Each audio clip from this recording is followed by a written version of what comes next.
अस्सलाम वालेकुम dear students. आज हम हिस्ट्री का चैप्टर जो पढ़ रहे हैं the making of the national movement 1870-1947, इसका हम दूसरा टॉपिक पढ़ने जा रहे हैं, the growth of mass nationalism. Mass nationalism क्या है? सबसे पहले तो सवाल ये आता है कि मास नेशनलिज्म हम किसको कहते हैं। जो भी हिस्टोरियंस है, स्कॉलर्स है, वो हिस्ट्री को जब क्लासिफाई करते हैं तो एक मॉडरेट फेज़ में करते हैं। मॉडरेट फेज़ में रहा है वो जब उन्होंने देखा, ठीक है। तो इंडियन नेशनल मूवमेंट में तो ये एक मॉडरेट फेज़ बताते हैं, ठीक है। कौन सा phase? The growth of mass nationalism, ठीक है। एक्सट्रीमिस्ट फेज़ बताते हैं, मॉडरेट फेज़ बताते हैं, जो इस बीच का टाइम पीरियड रहा। फिर एक और फेज़ आया है, वो हो गया गांधीयन फेज़, ठीक, वो हो गया गांधीयन फेज़। लेकिन ये जो हम mass nationalism, growth of mass nationalism पढ़ रहे हैं ना, और जैसा आपकी बुक में लिखा है 1990 आफ्टर 1919, इसको कनेक्ट करो और 1990 के बाद क्या होता है कि इंडियन नेशनल मूवमेंट मास नेशनलिज्म के थ्रू ड्राइव होता है। मास नेशनलिज्म क्या है? आपने मास मॉडरेट सुना है। मास मीडिया क्या होता है, ठीक। मास मीडिया कि जब आप बड़े स्केल पे बहुत सारे लोगों तक किसी तरह पहुंच रहे हैं, जैसे मास मीडिया में न्यूज़पेपर हो गया, टेलीविज़न हो गया, है ना, ये सब चीज़ें हो गई मास मीडिया में है, सारे देख पा रहे हैं, ठीक है ना। टेलीविज़न में न्यूज़पेपर पे आप तो न्यूज़ देख रहे हैं कि मतलब क्या क्या हुआ है दुनिया में। ये टेलीविज़न पे आप न्यूज़ देख रहे हैं, ठीक है ना। टेलीविज़न पे आप कोई भी प्रोग्राम देख सकते हैं, ठीक है ना, देख पा रहे हैं। मास नेशनलिज्म भी कुछ वैसा ही है।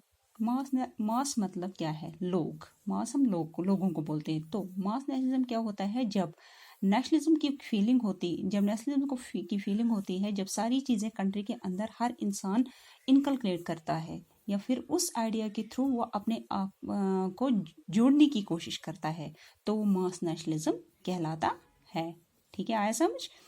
और ये मास नेशनलिज्म जो है इट टुक शेप आफ्टर 1919, ठीक है ना। सवाल ये पैदा होता है 1990 के बाद क्यों? क्योंकि उसके पहले क्यों नहीं, ठीक है ना। तो क्योंकि तो उसके पीछे एक रीज़न नहीं है, खाली एक रीज़न नहीं है, हज़ारों रीज़न्स हैं, बहुत सारे रीज़न्स हैं। जैसे कि 1919 तक हमारी कंट्री में आप देखोगे तो लीडरशिप पूरी तरह से मॉडरेट एंड एक्सट्रीमिस्ट नहीं थी। क्या हो गया थे? जो भी हमारे ये जो लीडर्स थे, लीडरशिप थे, वो चुप हो गए थे। उनका एक्टिव पार्टिसिपेशन नहीं रहा। तो वो जो पहले पुराने लीडर्स थे उनका उतना एक्टिव पार्टिसिपेशन नहीं रहा, उनकी जगह नए लीडर्स आ गए थे। नई लीडरशिप इमर्ज हो रही थी। नई लीडरशिप में कौन आता है? जैसे महात्मा गांधी, डॉक्टर राजेंद्र प्रसाद, वल्लभ भाई पटेल, है ना। ये सब आते हैं नए लीडर्स में। तो नए लीडर्स ने अपने हाथ में कमांड ले ली थी, तो एक फैक्टर वो भी रहा। उनकी जो पकड़ थी वो लोगों पे बहुत अच्छी थी। अब ये नहीं कि लोगों को 1919 में पार्टिसिपेट किया, लेकिन लोगों ने 1919 में पार्टिसिपेट, अब ये नहीं है कि लोगों ने 1919 में पार्टिसिपेट किया, लेकिन क्या रीजनल बेस पे, ठीक है ना। अब स्वदेश मूवमेंट चला तो बंगाल तक ही चला। जब स्वदेशी मूवमेंट चल रही थी तो वो बंगाल तक ही चली। तो लार्ज स्केल पे लोगों ने पार्टिसिपेट करवाया ऑल ओवर द कंट्री। वो प्रैक्टिकली उतना ज़्यादा नहीं था 1990 के पहले। 1919 के बाद सिचुएशन बहुत ज़्यादा बदली। अब इसमें लीडरशिप तो एक मतलब फैक्टर हुआ। तो फर्स्ट वर्ल्ड वॉर भी उसमें कहीं बहुत बड़ा फैक्टर था, ठीक है ना, बहुत बड़ा कारण था। फर्स्ट वर्ल्ड वॉर कब तक चला? 1914 to 1918, ठीक है। कब तक चला? 1914 to 1918। वर्ल्ड वॉर में हम तो लड़े नहीं, लेकिन उसका इम्पैक्ट हमारे ऊपर रहा। क्यों? क्योंकि ब्रिटिश कॉलोनियल रूल जो था इंडिया पे था। अब ब्रिटेन कहीं ना कहीं वॉर में इंगेज थे, तो ब्रिटेन मतलब हमारे ऊपर जो रूल कर रहे थे वो लड़ाई लड़ रहे हैं, वो हारेंगे या जीतेंगे, उसका इम्पैक्ट हमारे ऊपर ही पड़ रहा था। कैसे? It altered the economic and political situation in India. War के इम्पैक्ट इंडिया के ऊपर बहुत खराब रहे। जब लड़ाई लड़ी जा रही थी तो उन्हें पैसा चाहिए रहेगा, है ना। वॉर में ज़रूरी बात है कि वॉर में जब वॉर पे जाते हैं या वॉर लड़ी जाती है तो वहाँ पे चीज़ें ज़रूरत पड़ती है, वहाँ पे ज़्यादा वेपन्स की ज़रूरत पड़ती है ना, हथियार की ज़रूरत पड़ती है। तो उनके उसके लिए पैसा चाहिए रहेगा, तो उन्होंने हथियार चाहिए, मतलब उनको हथियार चाहिए था, ठीक है ना। तो उसके लिए उनको पैसे चाहिए था, तो उन्होंने क्या किया, तो डिफेंस एक्सपेंडिचर बढ़ाना शुरू किया उन्होंने, ठीक है ना। नो था ही फर्स्ट वर्ल्ड वॉर के टाइम पे। अब वो पैसा कहाँ से लाएंगे, ठीक है ना, उनके पास उनको पैसा चाहिए था, वो कहाँ से लाएंगे, ठीक है ना।